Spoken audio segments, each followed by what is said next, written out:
near Fort Providence, Northwest Territories, Great Slave Plain High Boreal ecoregion. And we're using the ecoregions, these level 4 ecoregions, as kind of a proxy for habitat type in this case. So the level 4 ecoregions are based primarily on climate and vegetation classification, which is why we chose to use those as a proxy for habitat. But then in addition to the habitat type, we're also pairing by stand type. So in this case, if you look at the transect, it's primarily a spruce burn in here. So if we're looking for a pair after we do this transect, we'll be looking for a spruce forest that has not been burned. Transects run perpendicular off highways, and we're assuming that the highway is the introduction site for non-native species. So here's the highway on the side. You can see the car driving by right there. So our transect's going to run exactly that way. And to begin with, before we start the transect, while we're still standing here on the side of the road, basically we're just going to describe the forest type that we're seeing insofar as we can, given that it's a burn. So we're looking at snags. But then we're also going to get our a compass reading so we can tell kind of what orientation the burn is in, so that we can do a pair with the same orientation, so we still have the same kind of like sunlight exposure on the front end of the forest.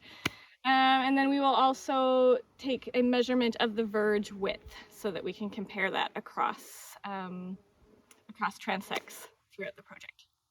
This is our verge 1 plot. So we've got kind of a setup of plots that depend on whether or not you're in the verge. So right now we're in the verge of the highway, and we'll have 2 plots in this verge. That's typically what we're aiming for. The first verge plot is this one. It's 2 meters from the bottom of the gravel bank of the road. And then we'll do another one further back that's 5 meters back from the first snag, so kind of where the line of the forest used to be.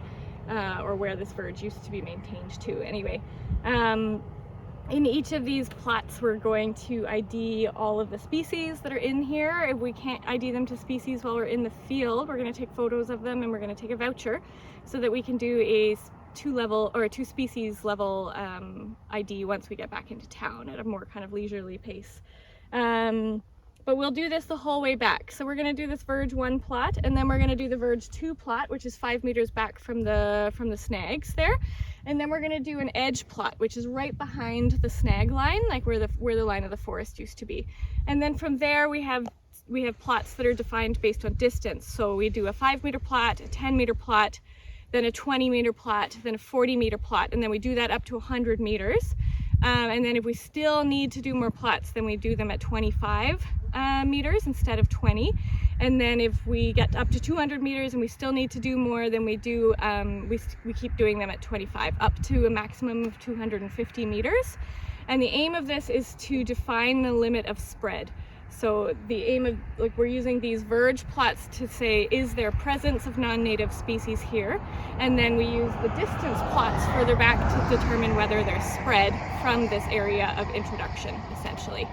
So now we're gonna do all these plots. We'll take a few more videos as we go, but we won't do every single plot as a video. It'll be a little painful, I think, for viewers. So yeah, we'll just, if we find something interesting, we'll do another video. Okay, so we've done 3 plots so far, so the 2 verge plots plus the edge plot, and now we're on the 5 meter plot right here. When we were looking at the verge plots back there, we actually didn't see like a ton of presence of non-native species right along the edge of the road, which is typically where you're going to see them, like really heavy growth of sweet clover, for example. What we did see was a little bit of scattered dandelions over there, which we are going to be assuming are common dandelion, which are non-native, although there are native dandelions here and none of them are flowering right now. But then we also found some sow thistle and plantain spread as well, just within the verge. So now we're at the 5 meter plot. If you kind of can zoom in on the video there to right over, okay, it's under the log, so you won't be able to see it, but there are dandelion leaves still in here. So basically we're going to keep doing these metered plots until we get 2 consecutive plots that don't have non-native species in them. And in this case, we're primarily going to be looking for dandelions based on kind of the spread that we're looking at within the verge and the edge plot. So yeah, we're going to do more plots and try and find more dandelions, see how far they go back. Okay, so we've done a number of plots to get here. We're now at plot number 125, which is 125 meters from the edge plot. So that means that we've done 2 verge plots, the edge plot, and then plots at 5, 10, 20, 40, 60, 80, 100, and 125 meters. And this has gotten us to a point where we now have 2 plots that don't have non-native plants in them any longer. So we functionally call this the limit of spread. We also kind of walked around a little bit just to see if there was any around us. And there's like a couple odd dandelions here and there that are not flowering again, but about 10 meters out, they basically peter out entirely. So we're feeling pretty confident that we found the limit of spread here.